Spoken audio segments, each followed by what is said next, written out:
қазіргі қара жорға деп билеп жүрген би ол қазақтың биі емес, ол моңғолдың Савардан деген биі, ұлттық биі. Бізде оны тек қана қалмақтар билеген. Мына өнерде қыз балаларға негізі өсу өте қиын. Жаңағыдай неше түрлі әңгімелер айтыла бастайды. Ер азаматтар ағамыз деп жүрген, жаңағы атамыз деп жүрген адамдар. Әрине сен оны қойыңыз деген әңгіме айтасың. Содан кейін мен сен қызды құртам, осыдан қарап тұр деп. Ол бишімізді көшеге шыққанда ұрлап кетіп, 3 күн қамауда жатып, подвалдан тауып алған. Көремашылықтан болған ба оның бәрі? Әлбетте. Вокалға біз жеке дара баратынбыз. Ал биді біз топпен үйрендік. Неге? Солист бишілердің шығуына мүмкіндік жоқ деген сөз ғой. Қарап тұрсаңыз, ол топ болып бітіреді да, соң өзін топтың ішінде ғана елестетеді. Ол мен сахнада жүріп ақ, мен ұстаздықпен айналысып жүрмін деп есептеймін өзімді. Мысалы, мен концертте 9 би биледім ғой. Менің 9 биім Головкиннің 9 раунды сияқты ғой. 3 жыл сахнаға шықпай үйде жатқан кезім болды. 3 жыл айлық алып үйде жаттым. Мен өмірім жайлы би жасағым келеді деп мен де айтқам ғой. Сөйтсем, Айседора Дункан да солай айтқан болып шықты кейін.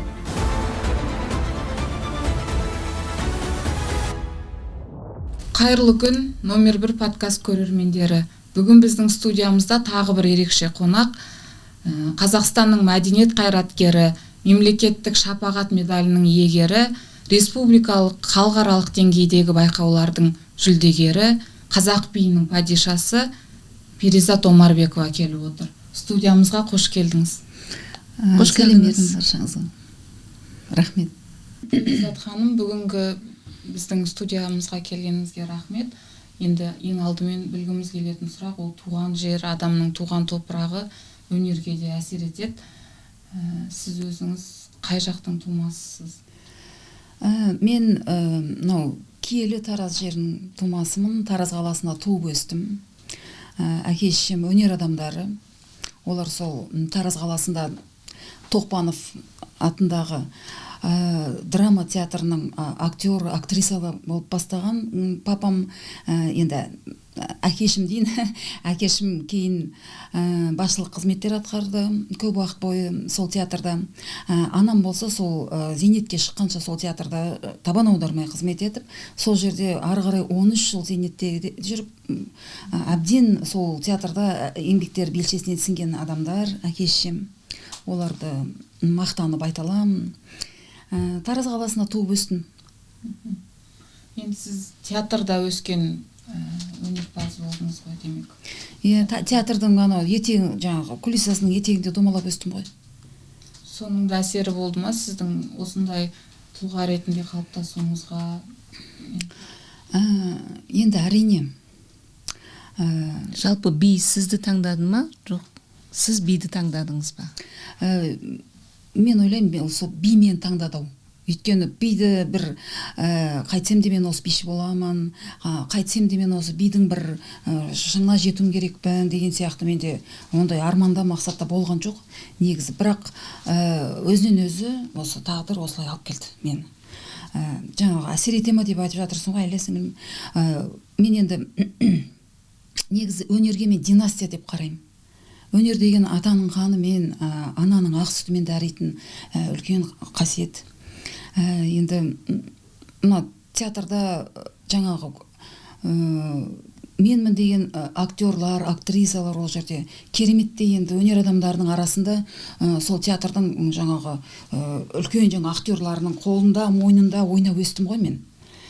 Сол қаншама спектакльді тамашалап, сол кішкентайымнан сол бойыма сіңіріп, спектакльдердің әр сөзіне дейін жаттап алатым сол кезде. Соның барлығы адамға ол не ғой, визуализация қарап тұрсаңыз. Ал енді ол бөлек нәрсе. Жаңа қанмен дарит деген ол тағы да бөлек нәрсе. Сондықтан былай да барлық жағынан енді мамам айтпақшы, енді сен енді бір өнердің бір уғы болып қадалмасың, қақың жоқ болды ғой деп мамам айтады.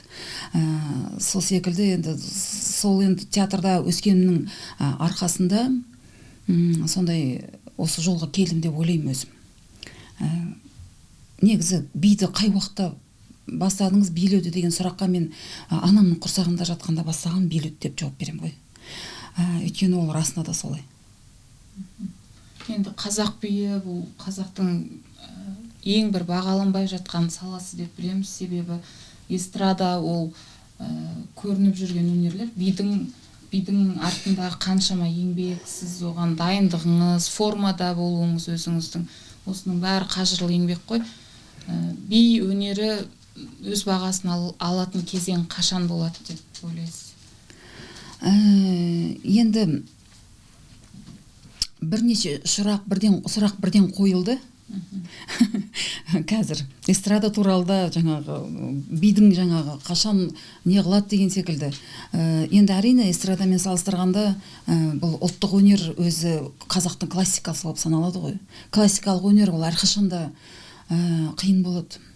Әрқашанда күрделі болады. Классикалық өнерді, ұлттық өнерді адам туа бітеді деп ойлаймын. Ол қасиет, ұлтына жақындығы, патриоттық сезім, сондай сезімдерді бойына сіңірмеген адам, сондай болып туылмаған адам бұл ұлттық өнерге шыдай алмайды. Өйткені ұлттық өнерді енді өкілі болып сахнаға шығу, ол бүткіл ұлтты насихаттаумен бірдей ғой.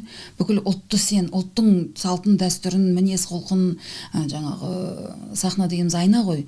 Сен соны сахнаға алып шығатын адамсың. Сенің жауапкершілігіңде бүткіл ұлт тұрады артында. Сондықтан бұл классикалық өнер жаңағы эстрадалық немесе заманауи жаңағы развлекательный дейді ғой. Сондай жанрларға қарағанда классикалық өнер, ұлттық өнер ол ең күрделісі болып саналады. Ал енді бидің несі қашан мәртебесі деген біздің елімізде қазір би өнерінің мәртебесі жақсы, жаман емес. Қазір бишілеріміз де бар, жақсы бишілер көп қазір. Өте көп, биші де көп, әнші де көп, қазір негізі өнерпаз көп заман. Мен сөйтіп ойлаймын, бұрынғы заманмен салыстырғанда. Бірақ сол көп өнерпаздың ішінен жаңағы бір андай жарқ етіп шыққан адамдар шықпай жатырды. Соны енді мүмкін ол қолдауға да байланысты. Қолдап, мысалы, талантты қолдап, орыстар айтады ғой жаңағы талантам нужна поддержка, бездари пробьются сами деген сөз бар ғой.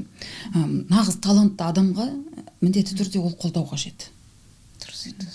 Қолдау болмаса ол шыға алмайды.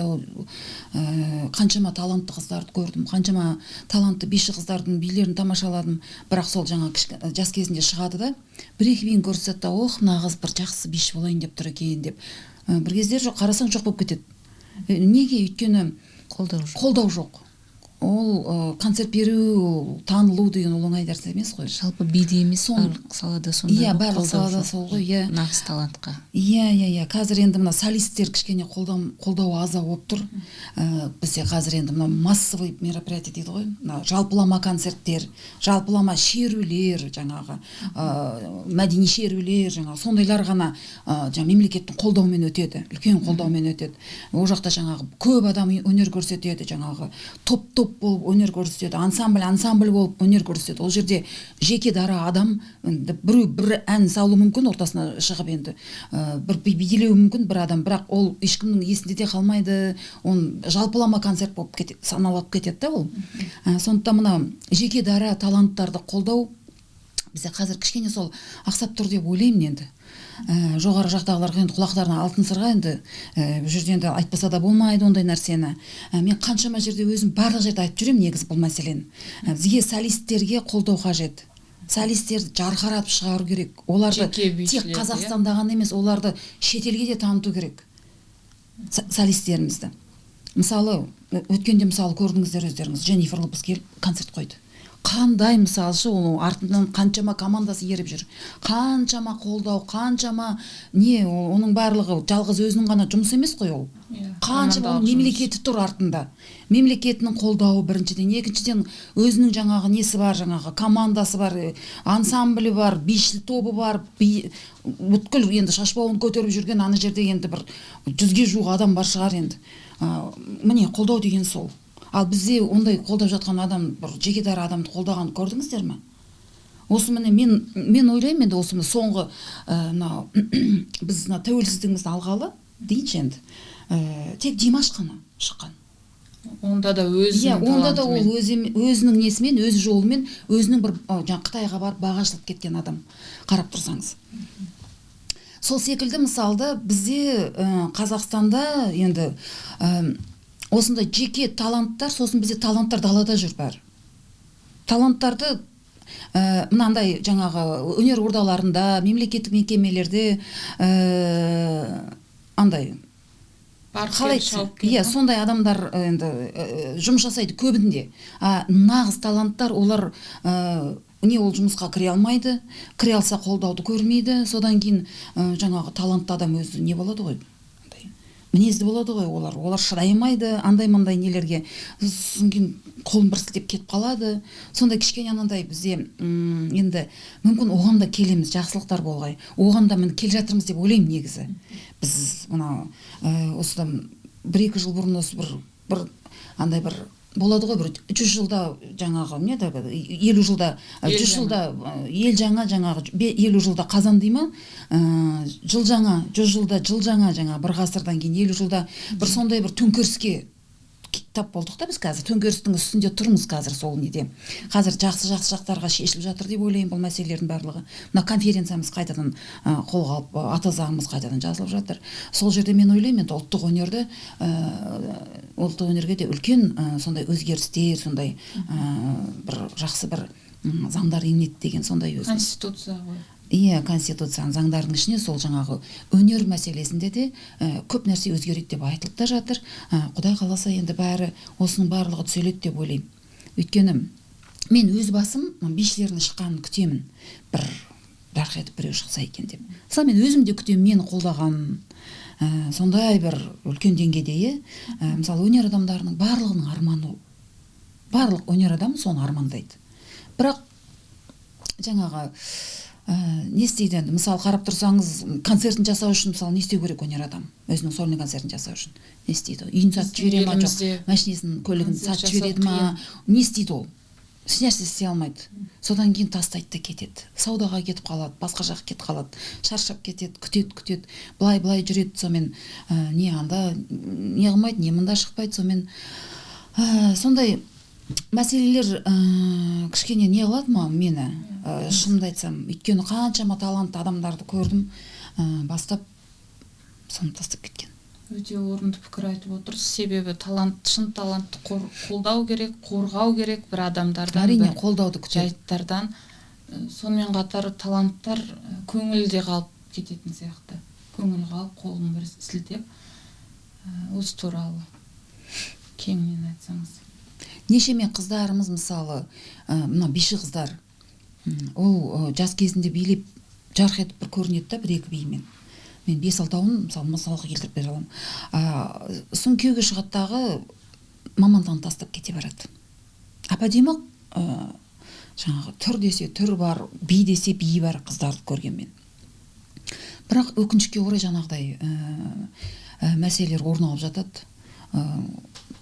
Өйткені неге десеңіз, бұл неде соло адам, солист бишіге бізде біріншіден мемлекет тарапынан сағаттар бөлінбеген. Сағаттар бөлінбегеннен кейін ол оған ол жұртпен бірге жүреді да. Мысалы қараңыз, енді мынаны айтып мына жаққа көшіп кетіп жатырмын ғой, қайда ойымды жинаймын отырмын кішкене. Университетте біз, мысалы, мен өз басымда айтайын, мен оқып жүрген кезде вокал сабағы болды, би сабағы болды. Вокалға біз жеке дара баратымыз, жеке сабаққа баратымыз вокалға. Ал биді біз топпен үйрендік. Неге? Мысалы, университеттің өзінде біз вокал менің мамандығымда емес қарап тұрсаңыз, бірақ вокалға, фортепианоға біз жеке бардық. Жеке сабаққа бардық. Әрқайсымыздың өзіміздің сағаттарымыз бар, 45 минут, 45 минут. Әрқайсымыз жеке үйрендік. Вокалды да, фортепианоны да мысалы. Ал би сабағын бәріміз топпен тұрамыз. Соған мен таңғаламын. Мысалы, осыны да мысалы енді былай миға кірмейтін нәрсе сияқты болса да, бәрібір осыны кішкене солист бишілердің шығуына мүмкіндік жоқ деген сөз ғой. Қарап тұрсаңыз, ол топ болып бітіреді да, соң кейін өзін топтың ішінде ғана елестетеді, ол жас қыз, сөйтіп топқа барады, мен қайтсам да бір ансамбльге жұмысқа кіруім керекпін дейді, бір ансамбльге барып жұмысқа кіреді, болды, сонымен сол жақта ансамбльде жаңа 40-қа келгенше билейді, билемесе ол да жоқ, кетіп қалады. Сонымен оның жаңағы бүткіл өмірінің жаңағы несі бәрі бітеді сонымен. немесе Карьерасы күйеуге сол шығады жерден дағы бітеді. бір екі бала туады да сонымен қалады бәрі. Сол секілді бұл енді ана жақтан басталатын айтылатын мәселе ғой, негізі үлкен мәселе бұл. Топ мысалы жаңағы ансамбльдердің өзінде жеке бишіге сағат қарастырылмаған. Ансамбльдердің өзінде. Ол жеке биші әйтеуір өзін ақшасын беріп, менің мынаған би қойып беріңізші деп, балетмейстер іздеп өзі не қылмаса, өз тарапынан шығынданып, өз тарапынан не қылмаса, оған ешқандай мына жақтан көмек жоқ. Мысалы, менің енді жолым болған адам шын керек. Мен университет бітірдім, бітіргеннен кейін жаңа топпен билеп бітірдім ғой, бірақ жеке билерімді билейтін бір-екі биім бар, билейтім. Бітіргеннен кейін университетті мен 2 жыл сабақ бердім. Қыздар педагогикалық университетін бітірдім, хореография мамандығын. 2 жыл студенттерге сабақ бердім. Одан кейін бір концертте мені Қазақконцерттің басшылары көріп, мені Қазақконцертке жұмысқа шақырды. Содан бастап менің былай қарағанда енді жұлдызым жанып кетті, шын керек. Енді ойламаған жерде болып тұр ол, енді қарап тұрсаңызшы. Содан кейін мен Қазақконцертке ауыстым. Сол жерге 24 жасымнан бері міне солист биші болып қызмет етіп келемін бүгінге дейін. Бүгін жасым 50-де.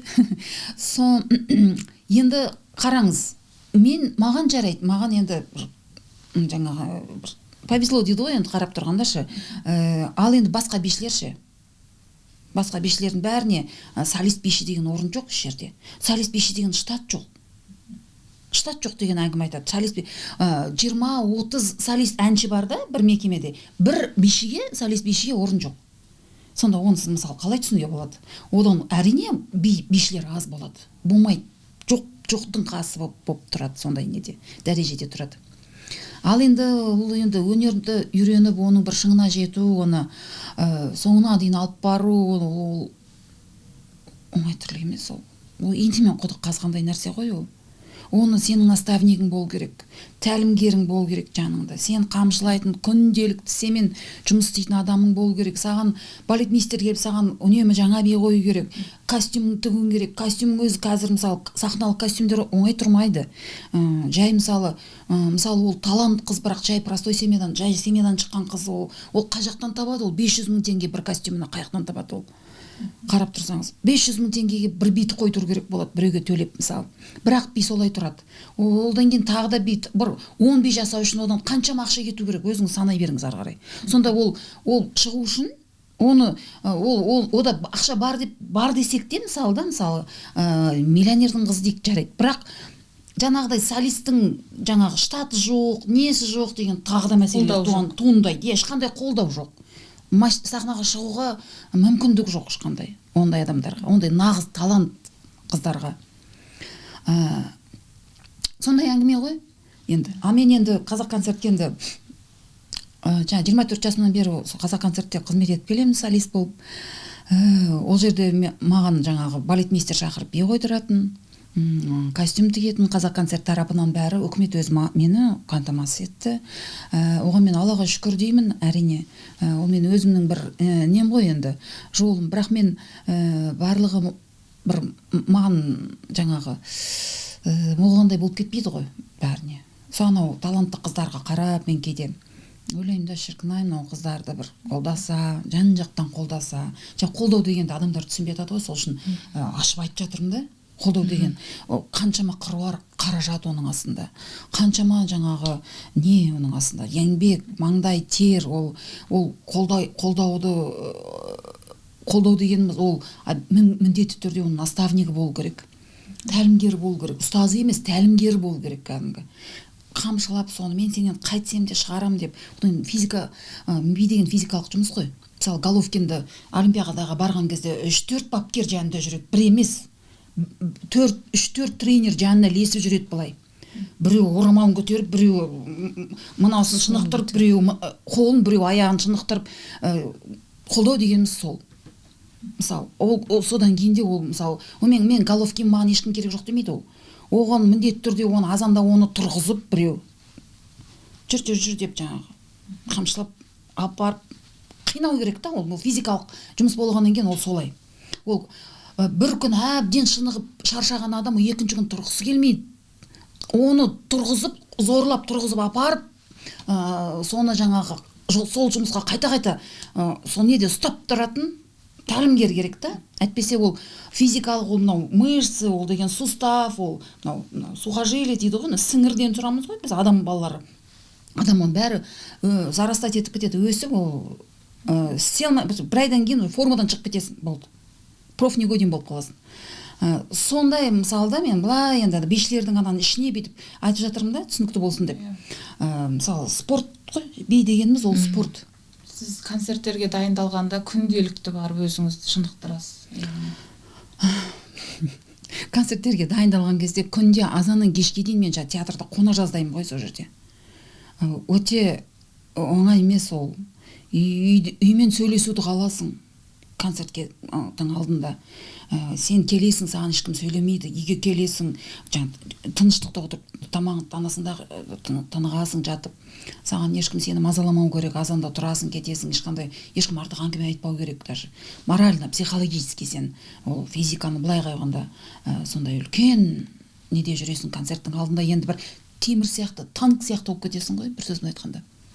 Өзіңіз шәкірт тәрбиелеп қолдап жүргеніңіз бар ма, мектеп ашып?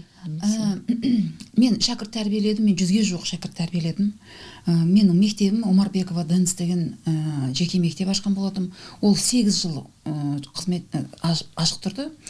8 жылдан кейін мен ана ковид болды, тағы да бір мәселелер шықты, неде содан жабылдық та уақытша. Сонымен ковидтан кейін енді 2-3 жыл жабық тұрғаннан кейін ана балалар ғой, ол тарап кетті да, оны қайтадан жинау, оны қайтадан бастау деген сөз. Соны енді қоя тұрайын дедім. Өйткені мына шәкірт тәрбиелеу деген ол басқа мамандық. Ол ұстаздық қызмет. Ол бишілік қызмет емес, ол ұстаздық қызмет. Сондықтан Майя Плисецкая айтады, сен сахнадасың ба, анау сабақ беру бар, бір жерге біреуге сабақ беру дегенді қой дейді. Сабақ бергің кеп тұрма, онда сахнадан кет дейді. Мысалы, сен мынандай емес, мына жақта емес, мына жақта нетам болып ол өйтіп жүрген кімге керек сенің дейді. Ол дұрыс айтады. Мен соны өзім естіген кезде онша түсінбеген едім басында. Содан кейін қарап тұрсам, расында да бір жағын ұстамасаң, миың физически үлгеріп тұрсаң да, сенің жарты миың басқа жақта тұрады екен да. Ойың бәрі жаңа. Оның барлығы энергия ғой. Ойлағанның өз энергия. Сондықтан ұстаздықты кішкене қоя тұрайын деп шештім. Жалпы кейін ниетіңіз бар ғой, әрине, кейін ниетім бар. қалдырып кету. Ізбасар қалдыру деген әрине ол ниетім бар, ондай сондай ниетпен де ашқан ғой өзім ана мектебімді. Ізбасарым қалдырамын, балаларымды шығарамын. Менің шәкірттерім өте мықты болған. Бір жылда 10 байқаудың гран-приін алатын. Халықаралық республикалық байқаулардың мықты болған қыздарым. Енді 8 жыл менің кішкентай 3-4 жасынан бастап маған келген қыздар 12 жасына дейін маған кетпей маған келіп жүрді ғой. Қазірдің өзінде іздейді мені.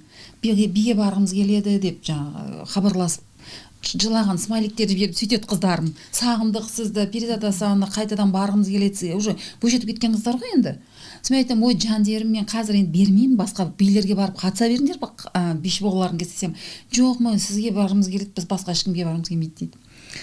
Соны шәкірттерім сондай бір алтын болған, олар мықты болған шын мәнінде де. Енді шәкірт мәселесін былай алғанда, менің өзімнің жеке пікірім бар да бұл туралы. Мысалы, шәкірт тәрбиелеу деген, мен мысалы сахнада жүрмін ғой, менің билерімнің өзі ол сабақ оларға. Бұл қаншама бейші кішкентай бүлдіршіндерге, нелерге ол сабақ. Мен сахнада жүріп ақ, мен ұстаздықпен айналысып жүрмін деп есептеймін өзімді. Дұрыс па? Анау ол міндетті емес ол. Азаннан кешке дейін біреуді барып, бүйтіп күнде жаңа не қылу. Енді өзім сахнада жүргеннен кейін мен мысалы ойлаймын, мысалы Майкл Джексон сабақ берген жоқ ешқандай, бірақ ол Майкл Джексон. Оның биін бүткіл әлем үйренді. Мысалы былай қарап тұрғанда да, сондықтан да мен ойлаймын, ол шәкірт тәрбиелеу деген ол өте де бір қатты бір мақсат тұтпаймын мен. Менің мына жасап жүрген тірлігім өзде мынау ұстаздық қызмет. Ұстаз демекші, сіз өзіңіз де ұстаз жағынан бақытты шәкіртсіз? Иә, өте бақытты. Ұстазға барған сапарыңыз туралы? Ұстаз жағынан өте бағым жанған адаммын. Мен 12 жасымнан маған Қазақстан Республикасының жаңағы еңбек сіңірген артисі Байдәулет Сазабеков деген үлкен биші балетмейстер ағамыздың қолына түстім. 11 жасымнан бастап. Сонда енді андай өтпелі кезең дейді ғой, сол енді 11 жас 12 жас деген сол кісі маған енді бір тағдырыма бір солай бір жолыққан адам болып есептеледі. Мені биші жасаған адам сол адам. Басымды иіп рахмет айтамын ол кісіге. Енді ап деген кезде енді сондай мықты ұстаздың қолына түстім бірден.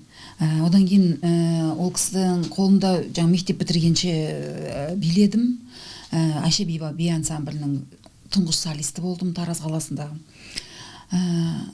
Алтынай биледім. Алтынаймен мен 15 жасымнан таныла бастадым сол Таразда. Содан кейін мектеп бітіргеннен кейін мен Алматыға жаңа қыздар педагогика университетіне оқуға келгенде мені халық әртісі, профессор, қазір би атасы дейді ол кісіні, Дәурен Тастанбекұлы Абиров ағамыз қарсы алды. Университетте 19 жасымда. Ары қарай мен халық әртісінің қолына түстім, қарап тұрсаңыз. Енді 4 жыл ол кісінің қолында оқыдымдағы, 4 жыл оқып бітіргеннен кейін мен университеттің өзінде маған жаңағы Қадыр Нысанбаевич, Зарема Костеева, жаңағы Людмила Михайловна, керемет мықтымын деген педагогтардың қолында, енді бұрынғы педагогтар бәрібір мықты ғой енді. Қанша дегенмен. Қаншама адамның қолына түстім, жаңағы Дәурен ағаның класын оқып бітірдім. Мен сол кісінің шәкірті болып есептелемін. Сол осы кісілердің, осы адамдардың, Байдәулет ағай, Дәурен аға. Содан кейін университет бітіргеннен кейін мен 2 жылдан кейін Қазақконцертке келдім ғой. Қазақконцертте мені Венеция Федоровна Хен деген менің жаттықтырушым, опера балет театрының несі, жаңағы солисті, бұрынғы солисті, балерина болған кісі баяғыда.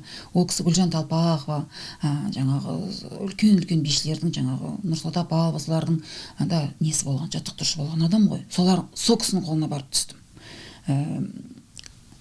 Қазақконцертке келгеннен кейін маған осы еліміздің менмін деген балетмейстерлерінің барлығы би қойды ғой, келіп. Өздері? Иә, өздері. Содан кейін мен Үндістанда 1 жыл оқыдым, мамандықты ұштау мақсатында. Сол Үндістанда мен ол жақта да, Үндістанда енді, Үндістан өзі халқы көп ел ғой, ол негізі ең халқы көп жер сол Үндістан ғой енді, қарап тұрсаңыздар. Ол жақта биші көп, не көп, бидің мұғалімі, биші деген миллиард ояқта, миллион емес миллиард ғой енді. Солардың ішінен мен пандит Ранжендра Гангани деген солардың ең атақты бишісінің қолына түстім ғой. Енді басқа бір классқа да түскетіме болатын еді ғой, бірақ мен сол кісінің именно қолына түстім. 1 жыл ол кісіден тәлім алдым. Ол әлемге әйгілі биші Раджендра Гангани деген. Катхак королі болып саналады ол кісі. Майкл Джексонда эстрада королі дейміз ғой. Сол сияқты ол кісі ол жақтың королі би өнерінің. Ең енді маңдайалды бишісінің қолына түстім ғой ол жерге де барып. Сол маған енді би қойған адамдар Гүлбахар Исламжановна 2 би қойды, Айгүл Татиева 2 би қойды, үлкен балетмейстерлер еңбек сіңген елімізге. Дина Фадеева қойды би маған. Осындай адамдар, Ләйла Жарылқасымова соңғы биімді сол кісі қойды. Сондай үлкен керемет тұлғалардан мен тәлім алдым. Сондықтан да мен бүгін осындай болып сіздердің алдарыңызда отырған шығармын. Шын керек ол ұстазға өте үлкен байланысты нәрсе.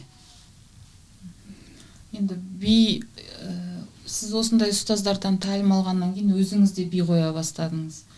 Мен білуімше тақырыптық билеріңіз өте көп, жаңағы Айша Биба секілді. Енді би өнерінде мені басқа бишілерден сол айырмашылығым да сол болса керек. Мен жаңа тарихи тұлғаларды сахнаға алғанды жақсы көремін. Өзім театрда өскеннен кейін ба, мүмкін содан болу керек. Білмеймін ғой, неге екен әйтеуір өзімнен өзім сондай үлкен тұлғаларды би тілінде, би деген шахмет қой. Би тілінде жаңағы соның бейнесін көрсетіп кету. Соны жаңағы өмірінде жасаған несі, жаңағы подвиг дейді ғой, жаңағы қандай ісі бар, жаңағы ол қандай ісімен тарихта қалды ол адам. Соны биге жаңа би тілімен көрсеткенді қалаймын. Білмеймін, өзіме қатты ұнайды сондай нәрсе. Өйткені мысалы тарихты көп адам біле бермейді. Қазір жастар тіпті жаңағы енді кітап аз оқиды, андай көре бермейді, барлық жаңағы интернетте отыр, не отыр. Осындай тарихи тұлғаларды мысалы концертке келген кезде бет тілінде болса да біліп кетсін. Кішкентай болса да мағлұмат алып кетеді. Айша бибі деген кім болған, неғі болды, не істеді, жаңағы өмірі қандай болған, Томиристің өмірі қандай болған, Томирис деген кім, соны енді мен биші болғаннан кейін әрине бет тілінде оны көрсеткім келеді сахнаға шыққаннан кейін. Сол мақсаттарыма, өзім жаңа армандарыма сонымен жеттім деп ойлаймын негізі. Біраз билерім бар, Бақсы деген би бар, Бақсы жайындағы би. Билерімді драмалаған жаным сүйеді. Драмаға ұштастырып биді, мән мен мағынаға бай етіп, анау халық көріп отырған кезде, мен биімді көріп отырған кезде кітап оқыған сияқты бүйтіп түсініп отырса деп сол қалаймын, армандаймын. Сол мақсатта жұмыс істеймін. Әр қимылымызды түсініп отырса, мысалы, әр мынаны биткеніміздің өзін, не үшін биткенімізді, соның өзін олар халық, сен сахнаға шыққаннан кейін халық үшін шығасың ғой, өзің үшін шықпайсың. Халық үшін шыққаннан кейін сен халыққа бір нәрсе айтып кетпесең, онда не үшін шығасың сахнаға? Ол биді былай майысып, бар-бер айналып, ол бәрі істей алады ондай нәрсені. Бірақ жаңағыдай халыққа сюжет арқылы жаңағыдай үлкен тақырыптарды алып, Құдай қаласа Клеопатраны билегім келеді. Шын керек. Бұрыннан армандаймын Клеопатраны мен. Сон бір алып аламын да, бір ұнаған бір нені жаңағы. Бұл әлемнің тұлғасы болсын, жаңағы Қазақстанның, өзіміздің еліміздің бір тұлғалы адам болсын. Маған бәрібір әйтеуір бір атақты бір адамды алып аламын дағы. Сол болды, ұмыта алмаймын соны биге айландырып тынам ғой сонда. Сонда енді әдетім бар ол биде. Өйткені мен басқа бір жаңа құр қимыл маған қызық емес та. Құр қимылды уже көріп тастадық қой енді. Былай жаңа ғана қиын нелерді де көріп тастады, гимнастиканы, балет те көрсетіп жатыр, бәрін көрсетіп жатыр ше. Уже халық уже шын керек, мен сөйтіп ойлаймын да, халыққа қызық емес сияқты да, уже оның бәрін көрген, уже қайта көрген. Қазақ би дейді, сол не, басқа би дейді, тағы да сол тақырып, тағы да мысалы жаңағы, мен ойлаймын, халық көріп отырады да, би басталған кезде, мен қазір сыртқа шығып келейін, мына би біткенше дейді да, биді қарамайды да, көрмейді да уже. Соңғы кезде енді сондай болып кетті енді. Бишілер маған ренжімесін енді, бірақ кішкене жаңағы сахнаға шыққаннан кейін, немесе ол биші ол бір түрік көрсетіп бір нәрсемен таңғалдыру керек. Менің енді бұл қарап тұрсаңыз енді сіздер ренжімеңіздер, менің бұл өзімнің бағытым да, өзімнің бағытым. Басқа бишілерге мүмкін басқаша ұнайтын шығар, енді басқаша бірдеңе айтқысы келетін шығар, олар білмеймін. Бірақ мен ойлаймын, биге шыққаннан кейін, сахнаға шыққаннан кейін адам бір образды көрсетіп кету керек. Бір нәрсені, тарихты ашып айтып, сол түсініп, ана көріп отырған адам соны түсіну керек. Маған сол маңызды өте. Мен биімді түсіну керек. Енді биде тіл жоқ қой. Ән айтқанда әннің тілі бар, сөзі бар. Биде тіл жоқ қой, анау бізде би деген, би өнер деген анау ымға түсінбеген дымға түсінбейді дейді ғой қазақта. Біздікі ымның өнері ғой. Ымға түсінбесең сен эмоциямен. Эмоция ол әр қолыңның движениесі, сен көз қарасың, қарағаның бәрі, не істеп жүргенің барлығы, оның бәрін халық түсініп, сен биді тамашаламаса, онда қызық болмайды ғой ол би. Солай емес пе? Әрине. Бізде қазақта өзі жоғарыда айтқандай қамажай және қазақ би деп қара жорғаны айтып жүр. Енді қара жорға деген енді қара жорғаның тақырыбы ол. Шын керек, қара жорғаның жаңағы қимылдары, бізде буын би деген би бар қазақта. Ең тұңғыш билеріміздің бірі, буын би деген. Ол жаңағы бастапқы қойылған біздің ап деп қойылған спектакльдеріміздің арасында қойылған кішкентай нелер ғой, спектакльдің арасында қара жорға да сондай би. Спектакльдің ішінде биленген билер. Буын би енді мына қара жорғамыз, біздің қазіргі қара жорға деп билеп жүрген би, сол қара жорғаға кішкене ұқсайды да, былай енді. Биткендері, жаңағы буын биткендері ұқсайды да. Бірақ қазіргі қара жорға деп билеп жүрген би ол қазақтың би емес ол. Мен де сөйтіп ойлаймын. Ол Моңғолдың Савардан деген биі, ұлттық биі, Моңғолдың биі. Бізде оны тек қана қалмақтар билеген. кезінде. Иә, бізде тек қалмақтар билеген, қалмақтардан бізге бір қазақтар билеген сияқты болып тұр да. Бірақ қазақтар негізі билемеген халық қой.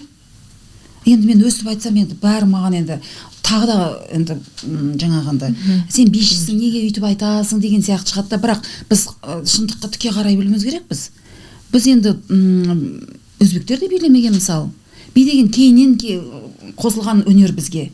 Кенжелеп дамыған өнер дейді қазақта, би өнер. Сол мысалы енді мына шеттен келіп жатқан мына қандас бауырларымыз біздің ол биді алып келіп енді көрсетіп жатыр ғой бізге. Енді былай қарап тұрғанда енді мынау қара жорға деп бізге насихаттап жіберді да.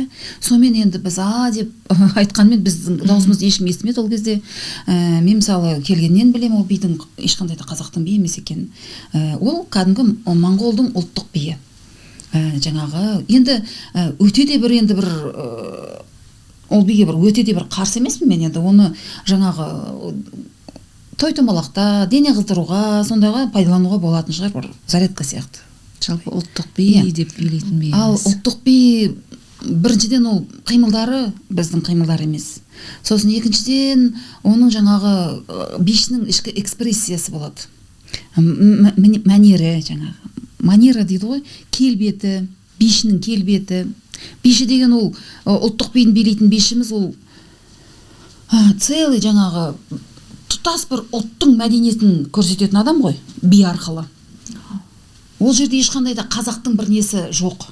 Иә, бояу жоқ. Ол мындай шалт қимылынан да бит-битіп қалған ол нелер, манера, ішкі манерасының өзі оның моңғольский болып тұр да. Моңғолдың билері сондай, моңғол билердің моңғольский танец, калмыцкий танец деп көрсеңіздер, ютубта толып тұр ол негізі.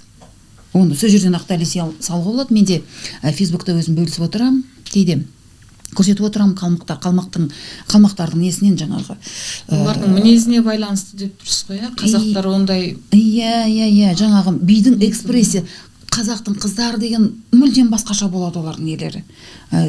Келбеті, жаңағы манерасы бәрі соған байланысты қимылы да сондай әдемі болады да қазақ қыздардың биде.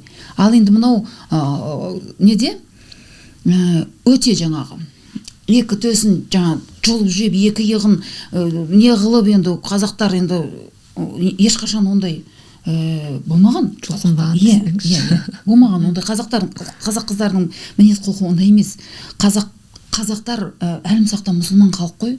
Олар бет мойынжағы үзіліп өте, біз өз негіз өте текті халықпыз ғой. Текті ақсүйек деп естисіздер ғой қазақтарды. Біз жер қозғалмаса қозғалмайтын сондай халықпыз ғой негіз, сондай сабырлы, сондай қонақжай, керісінше сондаймыз біз. Ана бет-бетіп қалған ол бізге жат нәрсе да ол.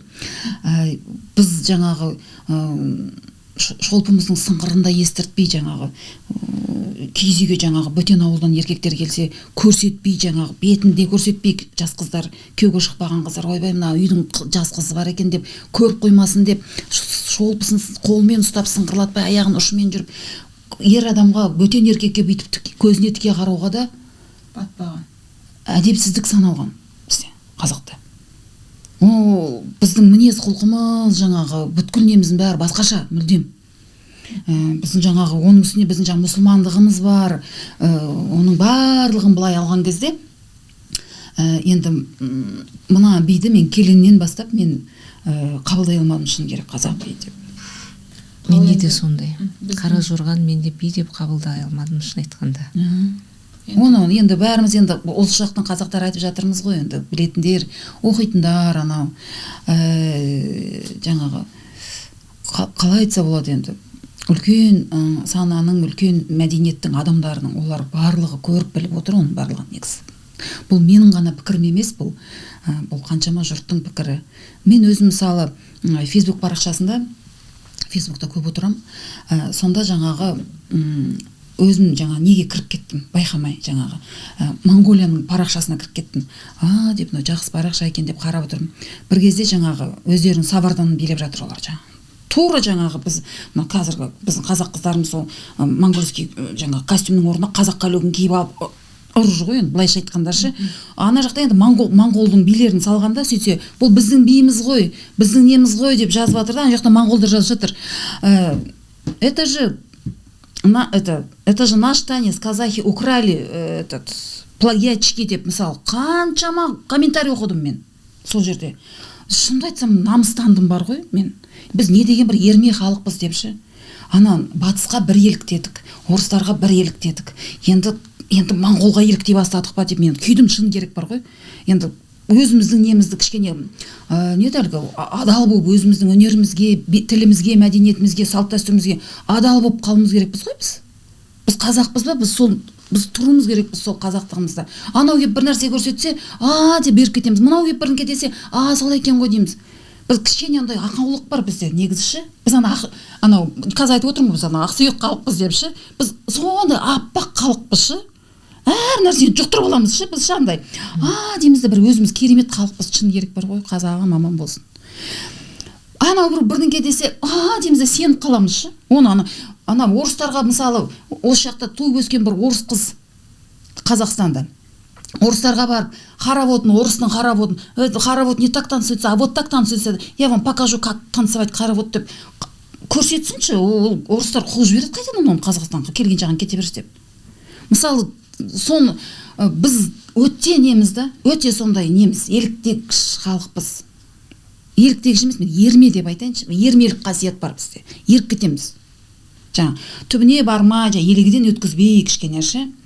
Мысалы, журналистерімізде мысалы өте бір неғып кеткен сияқты да, менің ойымша ше, журналистерде кішкене түбегейлі соны зерттеп барып, кішкене ары-бері оқып, сөйтіп барып айтса, деп сол тұрғыда сөйлесе, үлкен неде сөйлесе. Жоқ, анау келіп жаңағы бұл осындай деп біреу бір айдаладан келіп біреу бірдеңке айтып отырса, солай ғой, деп тағы ана жаққа барып айтады, солай сонымен тарайды да кетеді. Зерттелмейді ешқандай. Сонымен бәрі соның артынан ереді де кетеді. Соны түсінбеймін мен сондай нәрсені шын. Жалпы өзіңіз билеп көрдіңіз ба Қара Жорғаны? Жоқ, мен Қара Жорғаны ешқашан билеген емеспін. Ұнамай тұр ғой. Мен сізге бірақ бір ай айта салайын, мен ата жауымның биін билемеймін. Олар моңғолдар біздің жауымыз болған адамдар, олар кезінде 60 жыл қазақтарға күн бермеген, қан төккен моңғол жаңағы халқының мен енді қазір енді әрине енді әр халық аман болсын, барлық халықты басым дейіп сыйлаймын. Бірақ мен ол бит не үшін билеуім керекпін? Мен өзім биім тұрғанда. Өзім биім жетеді маған. Намыстандым деп айтып отырсыз ғой, бірақ біздің биімізді шетелдерге жиі апарасыз гастрольмен. Сол кезде қазақ биін қалай бағалайды? Өте тамаша қабылдайды. Вот мен сізге айтайын, соны Әлия сіңілім жақсы қойды мынау сұрақты. Шетелге барасың ғой, олар өте мәдениеті дамыған халықтар ғой олар. Мысалы Европаны алайық, Европа.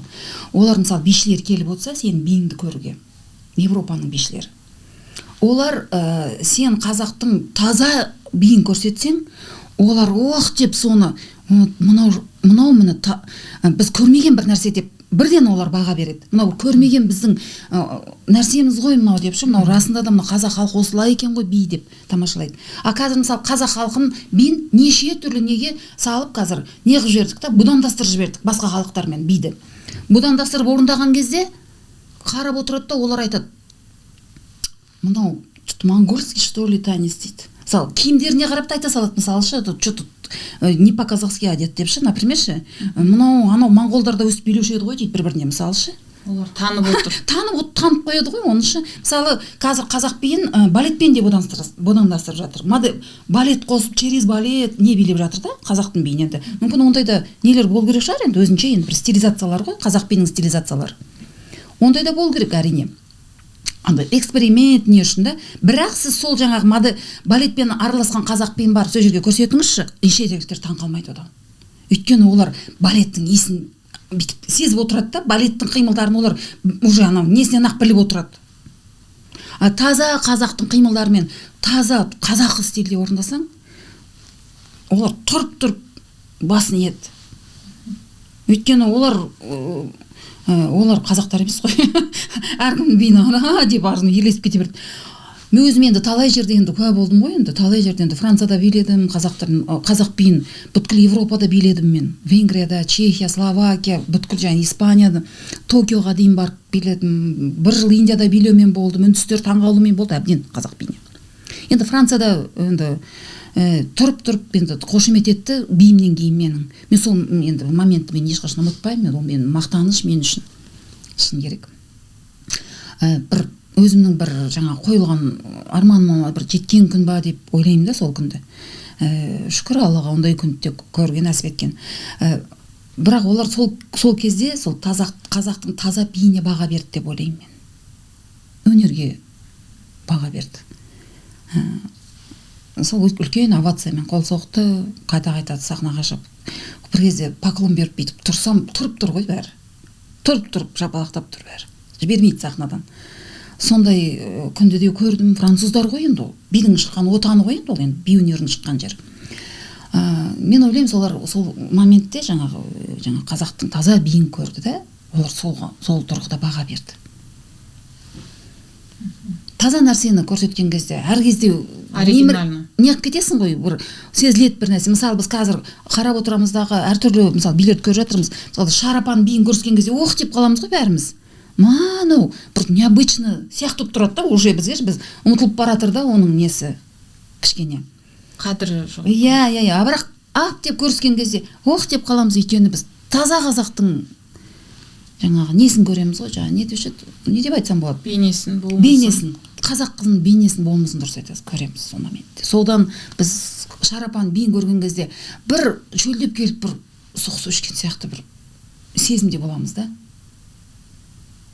Сол мен ойлаймын, сол ұлттық бидің сол несінде ұстап тұру керек деп бізге. Былай бұзуға көп бұза беруге тырыспау керек. Әр халықпен бұдан застырмауға тырысу керек. Жаңағы өзінің таза қалпын, өзінің алтындай таза қалпын сақтау керек қой ұлттық бидің. Енді әр кезде де айтып жүремін мен, өзім енді жаңағы тырысамын, ешқандай басқа ұлттың қимылын қоспай билеуге, басқа ұлттың манера деген болады бидеші. Манера деген, мысалы өзбек халқының биінде өзбектің қыздары бүйтіп қалған ғой, олар мінездерінің өзі бүйтіп қалған. Деп тұрады. Олардың манерасы бізде қазақ қыздары өйтпейді ғой. Қазақ қыздары сен сөйлете алмайсың оңайлықпен қазақтың қызын. Өзбектің қыздары на деп қалған, олардың мінездері басқаша болады кішкене. Өзбек халқы керемет халық қой, басым деймін ол халыққа мен негіз. Олардың билері де сондай болады. Да-да-дам деп тұрады, например, қазақтың биінде сен үйтіп істемеуің керексің. Қазақтың биінде сен басқаша, ол наздану, сылану, жаңағы ұялу, мысалы қазақтардың ортасынан қарап Шарапамыз сөйтеді, мысалы. Қазақ би дегеніміз сол. Енді былай енді түсіндіре алдым деп ойлаймын мен. Әр халықтың да сонда испан биін, мысалы, испан биінің қыздары керісінше жаңағы бермегенді жұлып алады олар. Мысалшы, олардың би мінезі қандай, олардың би де сондай. Ол испандықтар, мен енді өзім көріп келдім ғой, Барселонада болдым. Биледім, сол жақта Барселонада барып, фламенко клубқа барып, испандықтардың биін тамашаладым. Енді керемет қой анау, енді керемет, сөзбен айтып жеткіземеймін. Жүректерінің жаңағы дүрсілімен билейді ғой, жігіттер билеген кезде, анау қыздар шығады бір кезде, бүйтіп ойбай, енді харизма деген еді, аналарда енді мінезі, Европаның мінезі бар ғой, кәдімгіше енді сен қазақ биін өйтіп билей алмайсың ғой, қарап тұрсаң. Қазақтың биінің, опять же айтып жатырмын, өзінің мінезі бар, қазақтың қыздарының өзінің әдемі, биязы мінезі бар. Біз сол немізді сақтап тұруымыз керекпіз. Моңғолдың қыздары басқаша болады, Қытайдың қыздары басқаша болады, также мысалы, үндінің қыздары да басқаша болады мінезі. Қыздардың ғана емес, бүткіл халқының мінезін айтып жатырмын, жалпы халқының мінезі. Би әр ұлттың өзінің мінезіне. Мысалы, Американың мінезі басқа, американдықтардың биін көріңізші барып сіз. Модерн балет, нені билеген кезде олар жаңағы заманауи билерін билейді ғой. Ойбай, енді мүлдем басқа манера да ол жақта, қимылдары да солай. Өйткені жүректер солай соғып тұрады. жүрек қалай соғады сол көзіңнен сол көрінеді ғой, көзінен барады да жаңағы ана не әлгі жүректен шыққан ән жүрекке барып жетеді дейді ғой, сол ғой. Биде сол мысалы жүректен шыққан би жүрекке барып жетеді. А сен қазақтың биін құртып бұзып басқа бір нәрсе қылып билеп жүрсең, сен онда мысалы ұлттық би мен заманауи билерді біріктіруге болады ма? Ұлттық билер мен заманауи әрине болады. Айтып тұрмын ғой, ондай да билер болу керек. Эксперимент не ретінде болу керек. Бірақ енді ондай билер хабарлаған кезде, айтқан кезде аттар болу керек та өздерінің бөлек-бөлек. А бізде мысалы ұлттық би дейді дағы жаңағыдай ғой. Қарап тұрсаң, енді мен сізге айтайын ба? Қытай, мысалы Қытай болсын, қандай дамыған елдерде болсын, ұлттық өзінің ұлттық би болады ғой, таза ұлттық би. Соған бір басқа ұлттың кірме өнердің несі қосылып кетсе, қимылы, ол халықты ол биді олар ұлттық би деп атамайды. Басқа стилизованный танец деп хабарлайды, егерде билетіп жатса. Негізі ол биді ол уже все, уже это не народный танец деп шығады. Кез келген дамыған халық сөйтіп кәдімгі неден өткізіп отырады билерді. Ал бізде бәрі қазір мындай болып кетті, өкінішке орай. Өйткені қазір критиктер де жоқ, мамандар. Бұрын бізде әр движениямызды қадағалап бүйтіп отыратын критиктер болатын. Біз бір қимылды дұрыс жасамасақ, ана жерде ана неге өйтіп жасап жүрсің деген ұрыс естисің. Ал қазір оны ешкім неғып жатқан жоқ, реттеп, қарап, елегден өткізіп, дұрыс билеп жүр ма, не істеп жүр, бұл сахнаға шығып алып, не қылып жүр, кімнің биін билеп жүр, қалай билеп жүр, қандай деңгейде билеп жүр. Мысалы қазақ билерінде, мысалы таза қазақтың биін билейтін адамдарында мысалы өзінің деңгейі болады. Мынау төменгі деңгейде билеп жүр, мынау нормально жақсы билейді екен, мынау керемет билейді деген бір баға беріп жатқан критиктер жоқ қазір. Сондықтан да анау қазақша көйлек киіп айналып жүрсе болды, қазақ би деп түсінеді бәрі, болды. Дұрыс айтасыз. Сол кішкене енді осы жақтары қазір біздерді ретсіз болып кетті да енді. Былай қарап тұрғандаршы. Мен енді осы өнердің маман болған, мен айтпағанда енді бұны енді кім айтады деп айтып отырмын ғой енді. Мен енді бұрыннан енді ойымда жүрген нәрселерді сіздерге енді мына жерде асықпай айта берсеңіз болады, әңгімеңіз дегеннен кейін барлығын айтып отырмын, шын керек осының бәрін. Енді біз айтпағанда кім айтады? Ертең бізге басқа ұлт келіп айтады осыны. Не істеп жүрсіңдер деп. Сондықтан бишілерге де айтамын, кішкене адам патриот болу керек. Адамның негізі мен ойлаймын да, енді мен өзім сондаймын енді. Алдына қойған приоритеттер дұрыс болу керек та.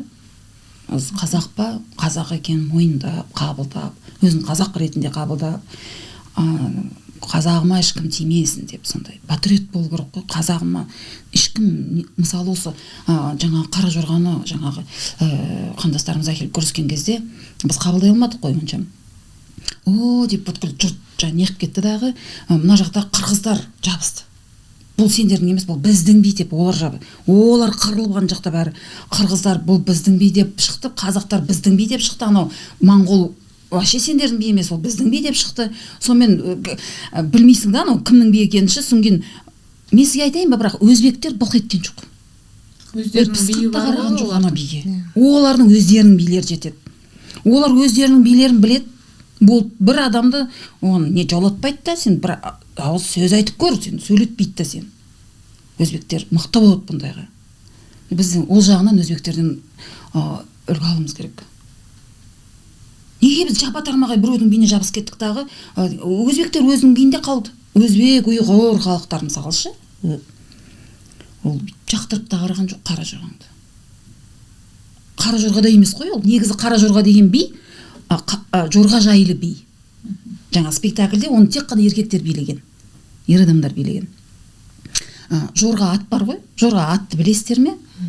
Жорға ат қалай жүреді, екі аяғын бүйтіп байлап қойып өсіреді екен ғой, кішкентай құлын кезінен.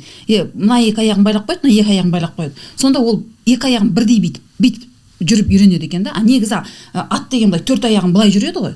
Ол анау екі аяғы былай, екі аяғымен былай жүріп үйретеді да, әдейі байлап қойып. Сосын ол өскен кезде жорға ат болады. Солай жүретін болады ол. Соған үйреніп алады ғой енді, тәй-тәй басқаннан. Сонда ол бит жүрген кезде екі аяғын, артқы екі аяғымен, алдыңғы екі аяғы былай жүргеннен, жаңа жүрген кезде ол жорғалап жүретін ат болады да. Ана мынандай качание болмайды да, үстінде мынандай теңселмейді отырған адам. Сонда айтады ғой ана қазақтар қонақ келген кезде, басқа жақтан бір қадірлі қонақ келген кезде жорға аттарын мінгізіп жібереді екен. Мына енді өз ауылыңызға шаршамай барыңыз. Ана жорға аттың үстінде жүрген баланспен ұйықтап қалады екен адам. Шаршамай кәдімгі люкс комфортта барады да, үшім айтқандаршы. Анау жорға ат деген анау шаршатпай алып барады екен. Жорға деген ат сол. Жорғаның қазір қара жорғаны билеп жүргендер түсінбейді да, жорға деген ат не ат екен. Жорға деген жылқы ол арнайы бапталып өсіретін жылқы. Соны жаңағы өзі мінеді жаңағы шаршамас үшін. Мысалы да, ерінбей сөйтіп өсіреді да. Немесе жаңа қадірлі қонағы келіп жатса, ауылыңызға шаршамай жетіңіз деп басына мінгізіп жібереді екен. Жорға. Біздің қара жорғамыз сол жорға ат туралы болған. Оның қимылдары да сол ат жаңағы үстінде отырған жаңағы адамның, жаңа ер адамның кетіп бара жатқаны жаңағы жорғада. Жорға ат туралы мен қимылдарын білмейді екен, мен өйткені ол жигитовкада еркектердің билейтін би. Ал енді мына қазір қара жорға деп билеп жүрген биде бір жорға атты көріп тұрсыздар ма сіздер? Жорға ешқандай ат жоқ ол жерде. Ол жерде қара жорға деген биіміз біздің биіміз, бірақ қимылдары басқа ұлттық. Иә. Енді ол жерде ешқандай да ат жоқ, мағынасы мәні жоқ, мағынасы жоқ би болып тұр ғой енді қарап тұрсаңыздар. Енді мен ойлаймын енді бір қазіргі енді мынау енді музыкасы бар керемет бір ән ғой енді. Қара жорға болмаса енді бір той-томалақта неде бір дене қызыруға жай сондайға болатын шығар енді. Жаңағыдай үлкен сахнаға оны шығарып, мынау қазақтың би андай деп өйтеге болмайды деп есептеймін негізі ол биді. Буын би болып қалсын. Қара жорға болып қалсын. Дұрыс па? Өзімізде. Қалай болды басында солай? Жақында концерт бердім дедіңіз. Концертіңіз жайлы айтсаңыз, Астанада. Концерт бердім. Астанада осына 2025 жылдың жалпы жиі беріп тұрасыз ба концертті? Май айында бердім. Жоқ, жиі бермеймін концерт. Біз бишілер 5 жылда, 10 жылда бір береміз концерт. Астана халқы өте керемет қабылдады. Өте ризамын. Концерттен кейінгі сезім керемет болды. Енді кішкене ұйымдастыру жағы көңіліме толмады. Астана халқы естімеді концерттің болатын. Енді жағына енді мен кінәлі емеспін деп есептеймін. Енді бірақ келген халық өте керемет жоғары деңгейде өтті деп енді мақтап кетті. Түрегеп тұрып шапалақтады. Соңында үлкен бір іс тынды. Концертіңізді жалғыз өзіңіз билеп жүрсіз ба? Жаңағы халықтың алдында ол есеп беру ғой. Өзім жаңағы есеп беру концертім, соны бір несіне жеткізіп, өзім соны жақсы бір неге істендірдім деп есептеймін өзімді. Концерт беру, бишілерге концерт беру оңай емес. Биді енді мысалы мен концертте 9 би биледім ғой. 9 соло би биледім. Сонда менің 9 биім Головкиннің 9 раунды сияқты ғой. Сіздер былай түсіну үшін айтып отырмын да. Бір бидің өзінде жаңағы қаншама оған уақыт кетеді ол биді дүниеге әкелуге. Қаншама оны 3 минут тоқтамай билеу керек. Әр бидің өзінің қиындығы бар. Өзінің жаңа Испания ма, сен испанка болып, перевоплощение бар. Оның барлығы актерский ойна, оның қандай энергия кетеді. Оның барлығы енді әрине енді жаңа айтып отырмын ғой, инемен құдық қазғандай не жаңа еңбек. Жаңа біз енді бишілер енді маңдай теріміз полға еденге там жүріп сөйтіп жұмыс істейтін адамдарымыз ғой негізі. Біз ана ұмытып қалуымыз мүмкін, бүгін вторник па, жаңағы дүйсенбі ма, бейсенбі ұмытып қалуымыз мүмкін, бірақ біз биіміздің залымыздағы жаңағы еденнің қай жерінде шеге шошайып тұр, соны жақсы білеміз біз. Басқа жаңа уақытты ұмытып қалуымыз мүмкін, бірақ ондайды ұмытпаймыз. Сол өте қыруар еңбектің несі, ол нәтижесі би өнерін енді бұрынғы енді эстраданың әншілері секілді жай ауыздан жыбырлатып фонограммамен айтатын концерт емес, ол әр бидің костюмын ауыстырасың ортасында. Шүкір Аллаға, 3 жаңа би қостым. испан биін қостым, жаңа ұршық деген ұлттық бит қостым, содан фәни құс деген феникс құс жайлы биді қостым. Осы 3 жаңа биді қолға алып, жарыққа шығарып, сол арманыма жеттім, халыққа ұсындым. Ол бидегі киімдеріңізді, дизайнерлеріңіз бар ма өзіңіздің арнайы? Оны кім ойлап табады? Өзіңіз ойлайсыз ба, жоқ? Арнайы мен биде барлығын өзім не қылам, дизайн, жаңа киімнің дизайны, бидің мысалы әр биге киім өте, мысалы киімнің өзі өте керемет рөл ойнайды ғой, негізі киімнің өзі әдемі алады сахнада ше.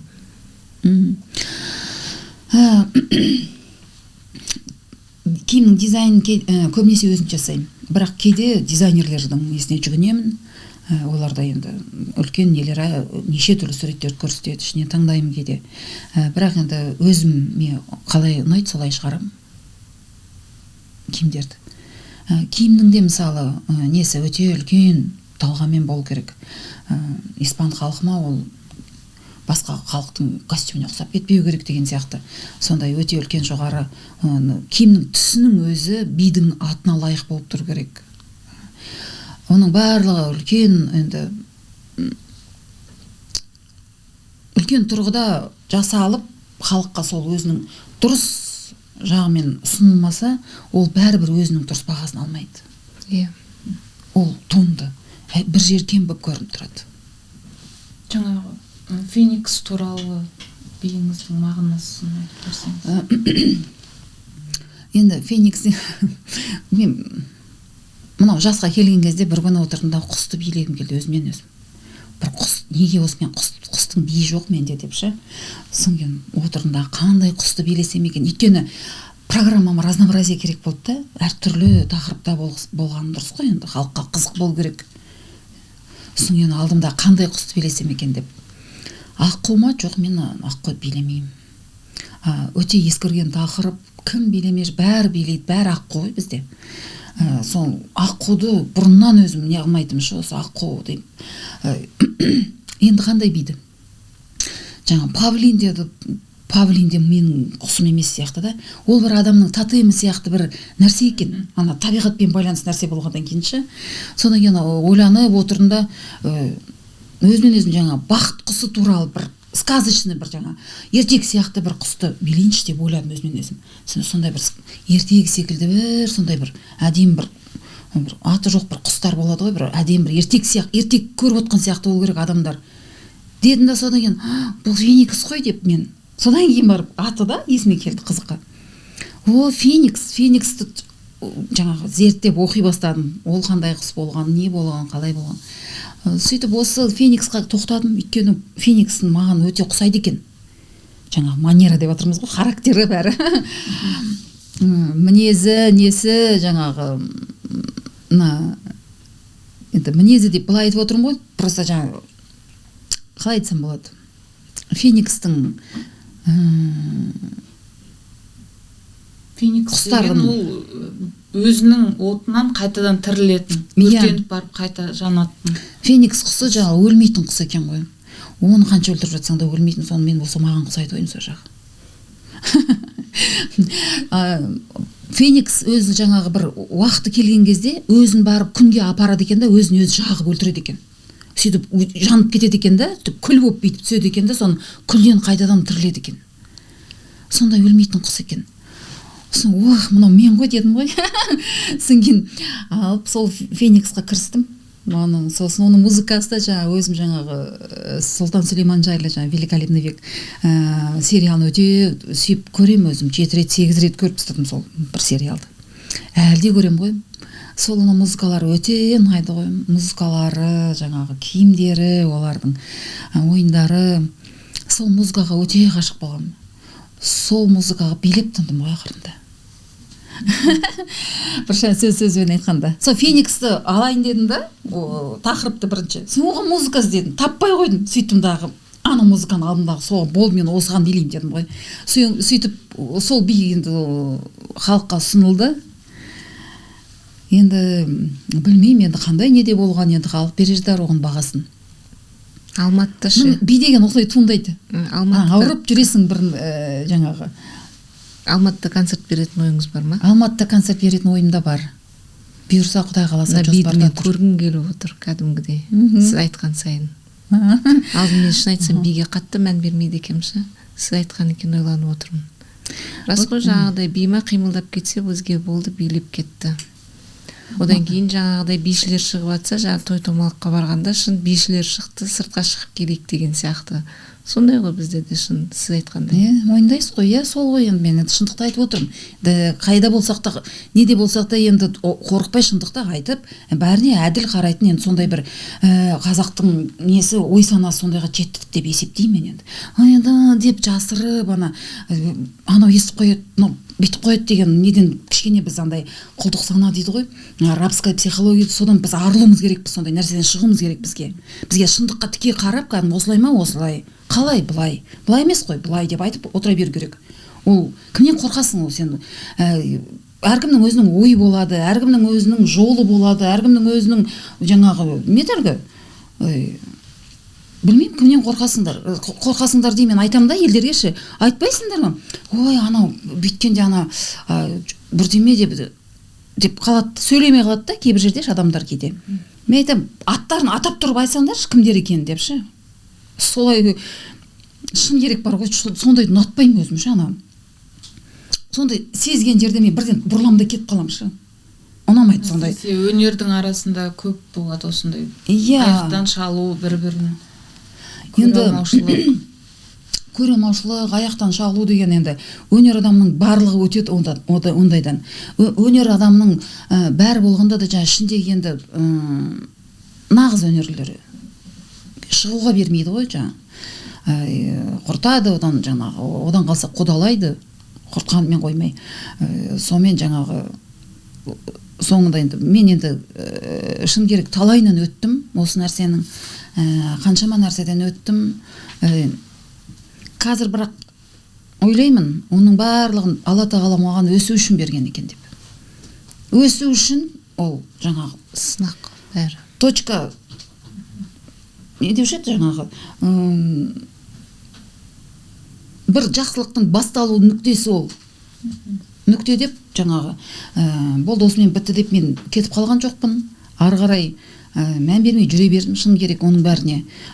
Жаңағы өзім айтып отырғандай, былай емес қой, былай емес қой, былай дей салып. Сізге де концерт қоюға. Сіздікі дұрыс емес қой, ол былай ғой деп. Тыйым салды, онда да оны айтып, оны сөйтіп жүрсең, сенікі шындық болса, сен әділдік жолында болсаң, түбінде бәрібір сен жеңесің. Өйткені Аллах тағала әділ ғой.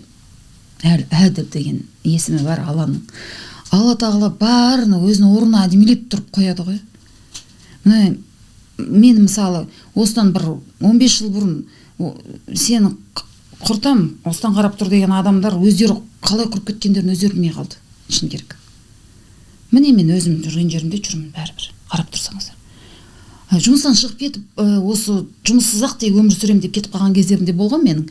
Бірақ Алла тағала алдыдағы өзі алып кетті, қайтадан орнына қойып қойды ғой. Өздері звондап, өздері шақырып алды. Қызық, былай да, былай қарап тұрсаң. Енді былай қарап тұрсам, мен жүрген жерімде жүрмін. Ешкім саған еш нәрсе істей алмайды да. Сен әділдік жолында болсаң, сен ешкім тиісе алмайды да. Сен Аллаға тапсырып қойып бәрін жүре берсең, болды, содан басқа нәрсенің керегі де жоқ адамға негізі. Маған мысалы Аллахым жеткілікті деймін. Мынау бүткіл қиындықтармен, мынау жау деп жатамыз ғой енді. Жаулардың да бір үлкен не істеді негізі? Пайдасы істеді. Оларға да рахмет басым деймін. Оларға да көп нәрсені үйретті маған. Көп нәрседен мені бүйтіп өткізді. Анау кірпішті қыздырған сайын қатая береді дейді ғой. Қатая болдым қазір. Қарап тұрсаңыз. Қаншама неден өттім. Қандай керемет. Рахмет айтам бәріне. Шын керек. Алла тағалаға сеніп қойып жүре берсең, еш нәрседен қорықпай-ақ, ешкімнен де қорықпай-ақ жүре беруге болады екен. Біз жаңағы бүйтіп деп біреулерді ойлап қап, жаңағы алаңдап бүйтіп тұратын нәрседен біз арылуымыз керек. Біз сондай құлдық санадан арылу керек бізге. Кішкене раскрепощенность дейді ғой орысша айтқанда. Өзіңді неде сезінуің керексің ғой. Ешқандай рамкада емес, бір айттағы жүре бер. өйткені ол сені шындықты айтып тұрсың ғой, дұрыс па? Кімнен қорқасың?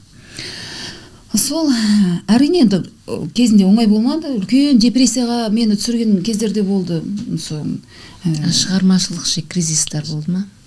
Шығармашылық кризистарыңыз болды ма? Сол енді сондай құрту мен қудалауда жүрген кезде үлкен шығармашылық кризистерде жүрдім. Денсаулығыңызға әсер етті? Әрине. Қаншама денсаулық кетті.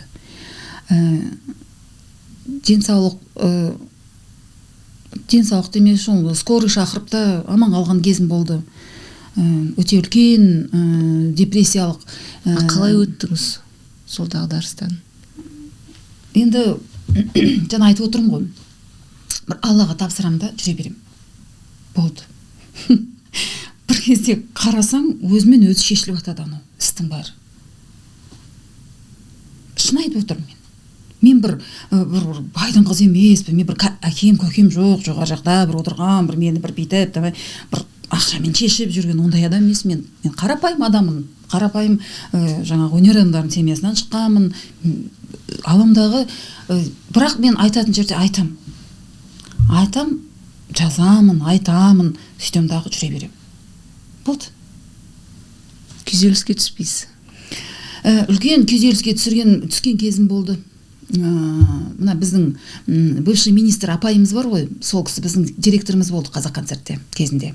Сол кісі үлкен бір депрессияға түсірген кез болды мені. Күйзелісте жаттым, бір ай басымды көтере алмай жаттым. Тұрсам жаңағы денемді көтере алмаймын. Мен сізге жаңағы я вам не враг, перизат деп күліп шығарып салып 2-3 айдан кейін маған жұмыстан шықтың деп хат жіберіп отыр ғой. Сондайды көрдім. Шок аласың ондай уақытта. Жатып қаласың, ауырасың. Ауырып бір кезде тұрсам, шашым деген бір ай жата бергем ғой. Әшейін барып чай ішіп келем да, жата бергем ғой. Сон бүйтіп қарасам, шашым проволока болып қалған ғой шашымшы. Терлей бергеннен уже еще жаз өзі. Қой, мен тұрайын дедім ғой, мынау болмайды. Мынау жұмысы құрсын дедім ғой, би құрсын дедім мен бір кезде. Сондай да бір кездерде болған мендерші, құрсын, сахна құрсын депші, сөйтіп кеткен кезімде болды. Тұрып, не істедім айтайын ба? Барындағы дәрет алып, бісміллә деп. Шын керек, көзім шайдай ашылды ғой, дәретті алдым. Намаз оқыдым. Намаз оқып едім, миым жиналып бірден. Өзіме өзім келдім бірден, бір ыстық бір нәрсе, денем бәрі андай ысып кетті да, андайшы. Қой деп мен өлейін деген шығар мүмкін деп ойладым.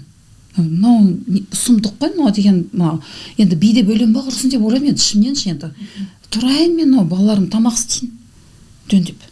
Аналар маған сөйлемейді, қорқады, жоғылуға үйдерші. Мама деп жан жерім сол. Сол қойын, мен тұрайын деп, тұрып, жұмып, чәніп, өзіме өзім келіп, жаңағыдай, деп жаңағы, бұлайша айтқанда, енді бір Алла тағала мен тұрғызып алған сияқты болды ғой. Шын керек. Аллаға шүкір. Альхамдулиллах. Содан ары қарай не істедім? Мен саған көрсетем дедім. Сөйттім дағы, бисмилля дедім да. Жаздым. Жоғары жаққа жаздым. Осындай болып жатыр менімен, осындай болып жатыр менімен. Өстіп жатыр мені, сөйтіп жатыр, бүйтіп жатыр. Мынау не сұмдық деп жаздым. Сөйтіп едім, жаңағы Ақтоты Райымқұлова апайымыз айта берейін. Өзі біледі. Ол кісі өзі орнынан кетті. Содан кейін. Осындай бірнеше одан кейін сені құртам деген халық әртісі болды. Оның алдында ең басында содан басталды халық әртісі. Директор ағаларымыз өздері мен сен қыз құртам деп жүрген қаншама адам өздері құрып кетті. Соны мен қазір ойлаймын. Сонда сізден не керек оларға? Білмеймін, жұмысымды атқарып жүрмін. Мен 3 жыл сахнаға шықпай үйде жатқан кезім болды. 3 жыл айлық алып үйде жаттым. Содан соны айтам деп олардың бәріне жауап болдым. Мен неге үйде жатырмын? Мен неге концерттерге қоспайсыздар? Бұл қудалау қашан бітеді? Сонымен сахнаға қоса бастады. сөйтіп қазір енді Аллаға мың шүкір, тәубе, қазір енді дұрысталды деп ойлаймын енді бәрі енді әлі де айтуға ерте ғой әр нәрсені. Енді сіздерге енді ол бұндай әңгімені айтып бір не қылмай-ақ қояйын, өте бір мұңлы әңгімелер ғой енді қарап тұрсаңыздар енді. Бірақ менің бір түсінгенім, ол жаңағы жағдайлар бар ғой, ситуациялар ше, олардың барлығы сені тек қана шынықтырады екен. Болды. Басқа түк те емес ол. Саған Алла тағала өсу үшін береді ондай қиындықты. Точка отправки дейді ғой жаңа, не деуші еді жаңағы. Мен оның барлығын тек қана солай қабылдаймын қазір. Кезінде қиын болды әрине уақытысында, бірақ кім өтпей жатыр ондай қиындықтан? Бәрі өтті. Анау Нұрсұлу Тапалова деген бишіні білесіздер ме? Ол бишімізді көшеге шыққанда ұрлап кетіп, 3 күн қамауда жатып, подвалдан тауып алған. Сондай жағдайдан өткен бишілеріміз де болған біздің. Менікі әшейін ақ қой оның жанында. Сөйтіп, ол кәдімгі заслуженная артистка Казахстан. Нұрсұлу Тапалова деген біздің аңыз адам, ол керемет сұлу биші қыз болған. Ол біздің тұңғыш балеринамыз. Тұңғыш пуанты бар ғой, балериналардың аяқ киім. Сол пуантымен жаңағы сахнаға шыққан қазақ қызы. Қазақ қыздарының арасында тұңғыш пуанты киген, балет билеген Нұрсұлу Тапалова деген. Оны жаңағы пенсияға шығар-шықпас, біздің ол кезде енді балериналарды 40 жасына шығарып береді ғой пенсияға. Сонда пенсиясына бір 2 жыл қалған кезде ма жұмыстан шығарып берген ғой жаңағыдай. Тиісіп, түртпектеп, қайта-қайта жаңа.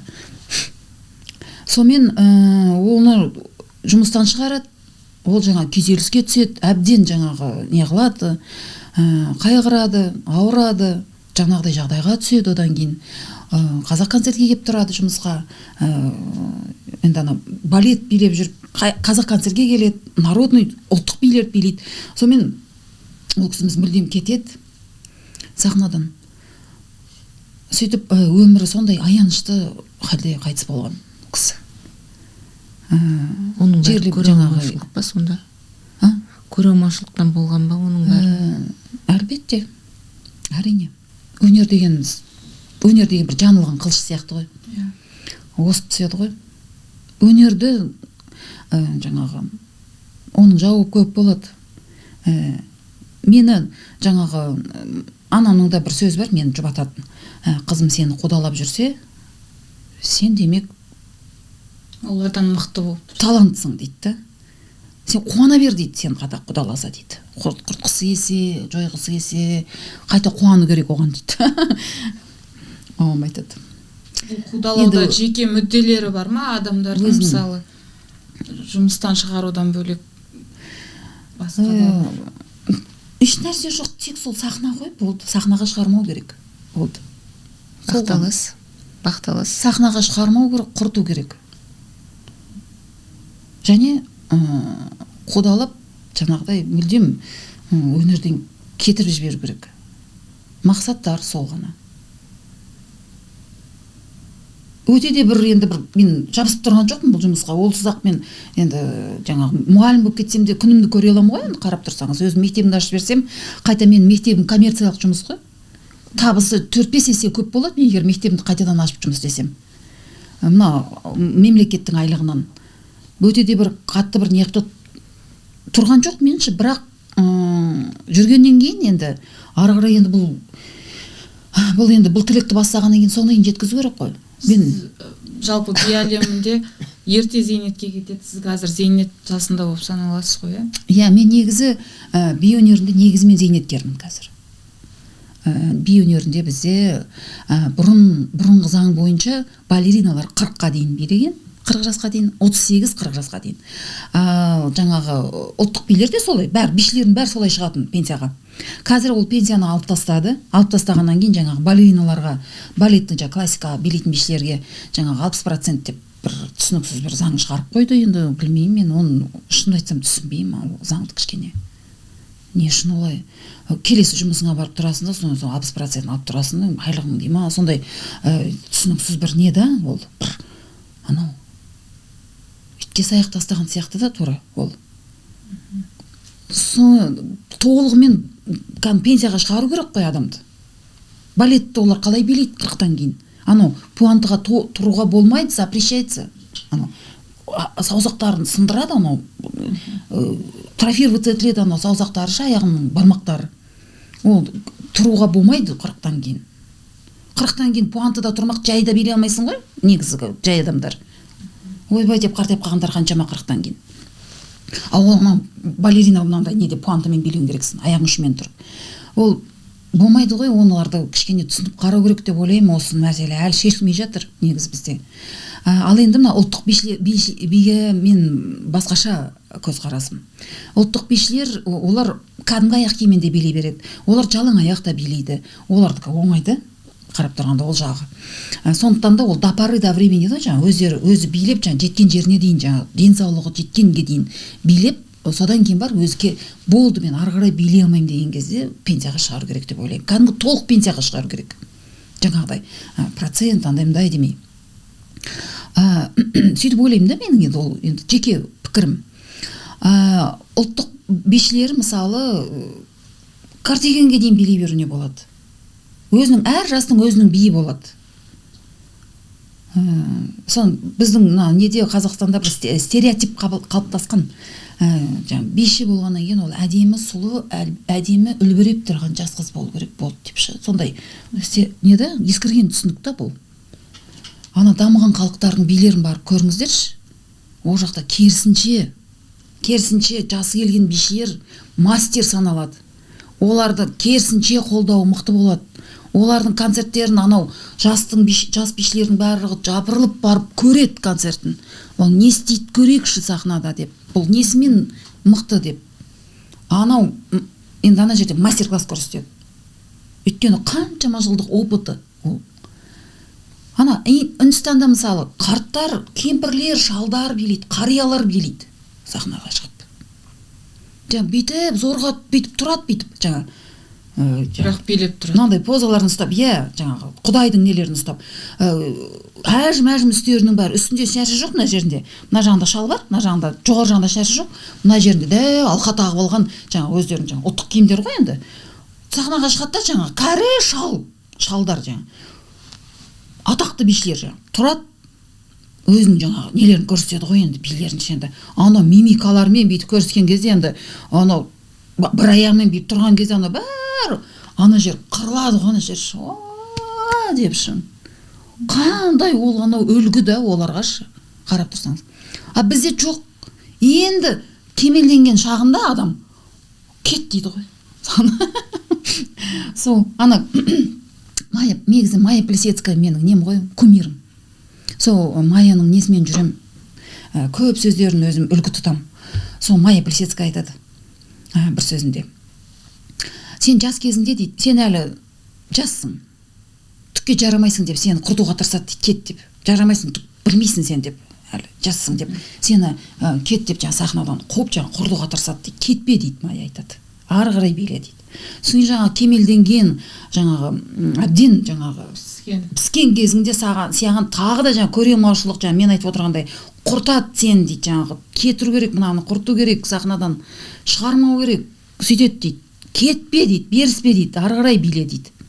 Соң кейін кәрдеген кезінде сен кәрдейдің, кет деп айтады дейді. Сен кәрісің, болды, жастарға орын бер, сен кет, сен болды, бітті, жарамайсың деп сені әбден тиіседі саған дейді. Ары қарайдан танцуй дейді, дальше танцуй дейді. Бейте барабаны, трубите в трубы дейді, не сдавайтесь дейді. Шулаңдар дейді, шулатыңдар дейді, бірақ билеңдер дейді, ары қарай дейді. Беріспеңдер дейді, соңына дейін, өмірінің соңына дейін билеңдер дейді. Қандай мысалы керемет, адам өзінің жасап жүрген ісіне адалдық деген сол ғой. Әркім өзінің ісіне адал болу керек. Сонда ол мысалы Майя Плисецкая 89 жасына дейін билеген. 89 жасында ол 90 жастық мерейтойлық кешіне дайындалып отырған екен. Сахнаға репетиция жасап сол 90 жасы мерейтойын беріп үлкен концерт жасайым деп отырған сол репетицияда қайтыс болған екен. 89 жасында жүрегі ұстап, сол жерде кенеттен. Сонда қарасаңыздаршы, қандай ол сахнаға өзін арнаған адам. Негізі өнер деген сондай болу керек. Сахнаға өзіңді бармасаң, онда сен сахнаға шықпай ақ қой. Не қыласың ол сахнамен басыңды қатырып сен. Ертең бәрібір ол анау сен мықтыларға жете алмайсың. Жынды болып өтесің. Одан да келмей ақ қой сахнаға. Келдің ба сен? Ары қарай жаңағы соңына дейін адал бол. Роза Бағланова апайымыз біздің сахнаны өмірін соңына дейін ән айтты. Мысалы Бибігүл апайымыз кеше әлі мысалы қандай керемет мысалы өнерге ісіне адалдық деген сол ғой. Мысалы кейбір адамдар болып басқа жұмысқа ауысып кетеді ортасында, саудаға кетіп қалады, бірдеңкеге кетіп қалады, сабақ беріп болса да ары қарай жалғастыру керек деп ойлаймын мен негізі. Енді бір істі бастағаннан кейін соңына жеткізу керек қой. Солай емес пе? Иә, дұрыс айтасыз. Нағыз таланттар ғой енді оның ісін аяқтайтын жалпы. Енді мен айтам ғой, сіз қанша жасқа дейін билейсіңдер десем, билейсің мен айтам ғой, мен 100-ге дейін билеймін, 100-ге толам, сол 100-ге дейін билеймін, әрі көресіздер деп қойым ғой. Құдай қаласа. Ниетіңізге жетіңіз. Плесецкаядан қай жерім кем деп қойым ғой мен. Енді әрине Плесецкая болу қайда, енді әлемге танымал адамдар ғой, енді жаңағы кім, Айседора Дункан бәрі. Кітап жазу ойыңызда бар ма? Кітап жазу ойымда бар әрине, оны жазып бастағанбыз. Құдай қаласа ол жазылып жатыр. Күнделік жазып тұрамын, сол кітапқа керек болады деп. Күнде жазбасам да, бір аптада бір рет, сол бір айда бір рет жаңағы осы айдағы болған нәрселерді түртіп жазып қоям. Кітап жазу әрине ойда бар. Би жайлы көп нәрсе айтуға болады негізі. Кітабыңызда өзіңізді ма, жоқ, би жайлы айтасыз ба? Кітабыңызда жалпы өз өміріңіз жайлы жазып отырсыз ба? Би жайлы да айтамын, өзім жайлы да бәрі қамтылады. Өнер адамдарының ішінде өзара қудалау, бақталастық бар деп жоғарыда көп айтып отырсыз ғой. Оған біз куә болып жүрміз.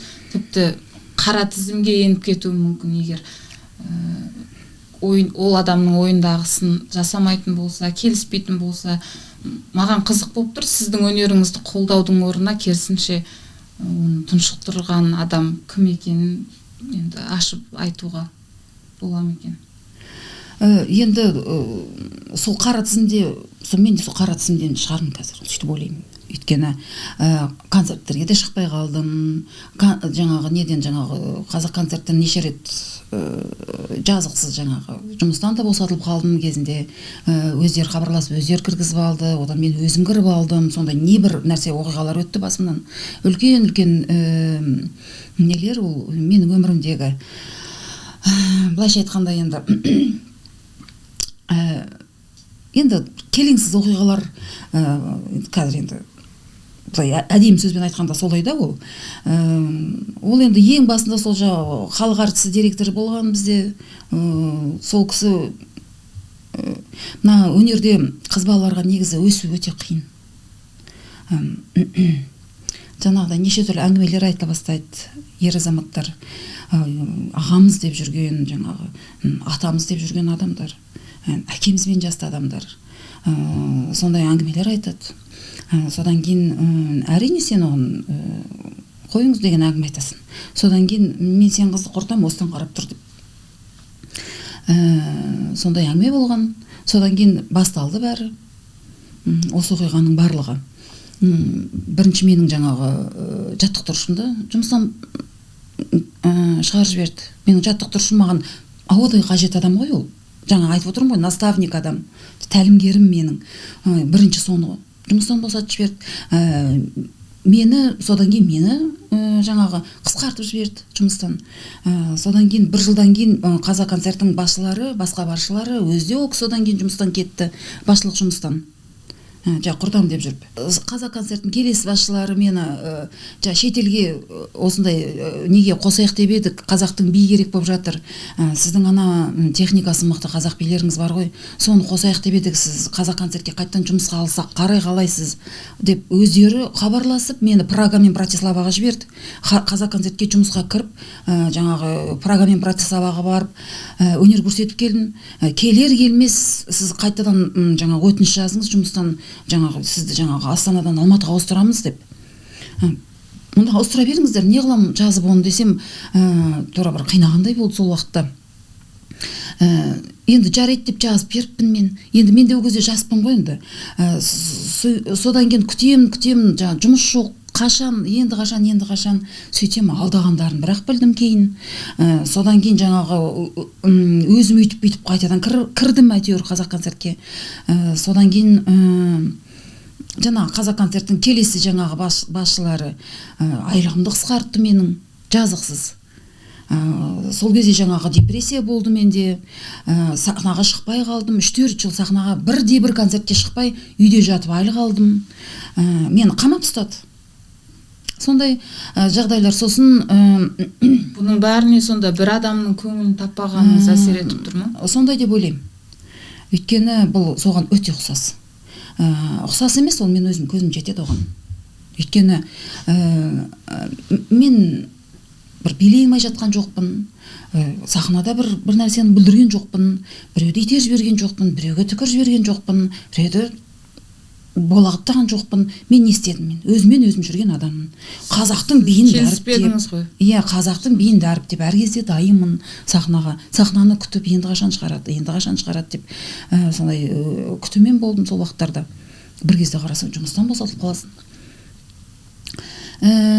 Енді ол адамдар басқа жаққа да барып, сені әдемелеп тұрып, жамандап кетеді екен. Оның бәрін естіп жатырмыз. Оның барлығы қалмайды ғой. Негізі шындық әйтеуір бір ашылып шығады ғой.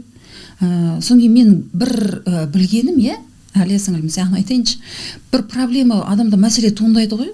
Сол кезде сол уақытта шешіп тастау керек екен сол мәселені. Әйтпесе ол жаңағы проблема, мәселе сенің қыр соңынан қалмайды екен. Сол созылып, сен соңында сені құртып тынады екен сол проблема. Сен сол жерде соны шешіп тастауың керексің, сол момент. Уақытты жібермей, бір күнде бір минутта былайшы, бірден жаңа айтып отырғаным сол, бірден жаңа қорықпай әділдікті басып айта беру керек, қай жерде болсын депші. Одан қайта жақсы болмаса, өзіңнің өмірің ары қарай, ананың да жаңағы несі, басқаларға да сенің бір жақсылығына септігің тиюі мүмкін, үлгі болып қалуы мүмкін. Ал енді соны шешілмей сол жерде қалып қалса, ол сенің қыр соңынан қалмайды екен жаңағы мәселе. Өйткені біліп алған сенің үндемейтініңді. Жаңа қазақбайшылыққа саламыз ғой біз, жаңа менталитетіміз бар, жаңағы айтып отырған жаңа қазақтың қыздары биязы, сыпайы, мінезі сабырлы, сондай енді ағамыз ғой, енді қойшы, енді болады ғой ондай, енді еш нәрсе қылмас енді деп, енді жарайды деп кешіріп қарап ұмытуға тырысып, біреуге айтуға арланатын мен бұл әңгімені шын керек. Мен намысыма келеді бұндай әңгіме айту. Бірақ енді қарап тұрсаң, бұны айтпасаң, тағы да басыңа отырып алады екен. Сонымен қай жерге барсаң да осы шыға береді жаңағы нәрсе сенің алдыңнан. Сен оны айтып, бәрін кесіп тастамасаң соны, жаңағы анау ат құйрығын кесіп кету керек дейді ғой. Сондай бір нәрсе бір болмаса, бір тоқтамайтын нәрсе екен бұл. Қазір енді мына мен ғана емес, негізі өнерде жүрген қыздардың көбісінде бұндай өтеді, бұндай нәрседен. Бұл жаңа құрту мен қудалау деген қазір сталкинг деп қазір депутаттарымыз да, қазір парламентте де жаңа заң конституциямыз жазылып жатқан тұста осы құрту мен қудалау мәселесі сталкинг қылмыстық іс ретінде ары қарай қаралатын болды. Қылмыстық іске ауыстырылды. Жаңа құрту мен қудалау. Өте қуанарлық нәрсе, құптарлық нәрсе, өте қуаныштымын. Қорлық көріп жүрген нәзік жандылар қаншама, қорлық көріп жүрген, жаңағы қиналып, ішіндегісін айта алмай нешеме жыл ішіне сақтап жүрген адамдар, қандай болсын адамдаршы, мысалы ана болсын, әке болсын, біреудің ұлы қызы болсын, мысалы семьясында күйеуі, әйел деген сияқты, не бір сондай анандай нелерді, бұл жақсы жаңағы шешетін бір шешімі деп ойлаймын. Мынау сталкинг мәселесін жаңағы қылмыстық іс ретінде қарағанымыз өте құптарлық мәселе. Қазір соны солай қозғалғанын біз мысалы қоғамда қаншама нәрселер болып жатыр, өздеріңіз көріп жатырсыздар. Бәрі ашылып шығып жатыр. Анау маған 10 жыл күн бермеген, мынау мені жаңағы 5 жыл сөйтіп жаңа қорлықта ұстаған деген сияқты, баласын қаншама жыл қорлап келген өзінің жаңағы деген сияқты. Енді көп қой, енді қазір не бір нәрсе естиміз ғой, енді сұмдық нәрселер болып жатыр. Осы мәселелердің барлығын енді нүкте қоятын кез келді деп ойлаймын. қай жерде болса да айта берем, енді бұдан былай мен темір емеспін. Маған да Алла тағала маған бірақ өмір берген, мен де екінші рет өмір сүрмеймін. Сондықтан өзімді қай жерде болса, қай кезде болса да қорғауға әр кезде дайынмын. Қорғап алуға менің ақылым да, санам да, парасатым да жетеді. Өзімді өзім қорғап алуға. Конституцияның заңдарында жазылған.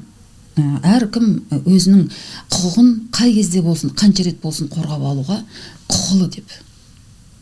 Сондықтан мен жаңағы өзімнің сіңілеріме де айтатын ақылым бұл: үндемей қалмаңдар, бірден айтыңдар, бірден полиция шақырыңдар, бірден сол жерде қозғау керек та мәселен.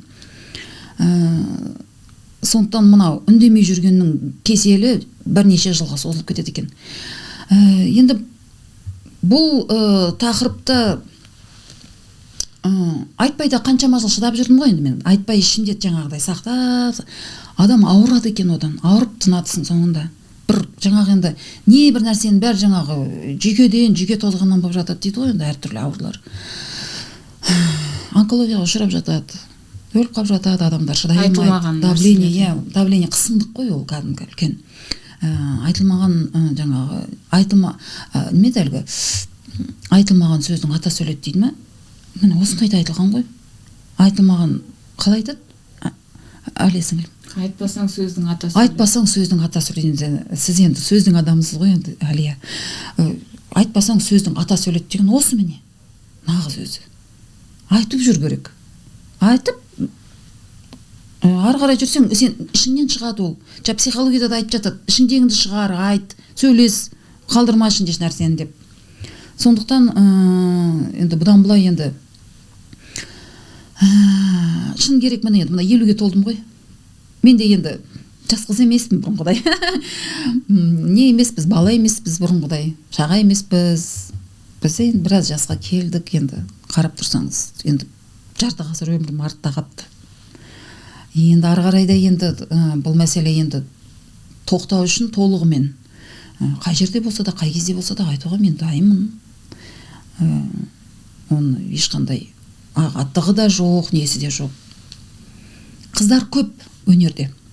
Баға ашылмай жүрген, жаңағы шыға алмай жүрген, жаңағы өнерін көрсете алмай жүрген, жаңағы осындай мына ер азаматтардың жаңағы ашкөздігінен туындайды мәселелер. Құтырған адамдар ғой, бір сөзбен айтқанда енді. Бір Алла өзі жазасын бере жатар енді. Мен бірақ ешқандай жамандық тілемеймін. Бір Құдайға, Аллаға тапсырам да қоямын ол кісілерді, адамдардың бәрін. Сондай жағдайлар. Сол енді сұрағыңызға орай жауап беріп жатырмын. Енді тағы да енді бұл мәселенің барлығын мен министрлікке де, президент әкімшілігіне де бәріне айтып бергем.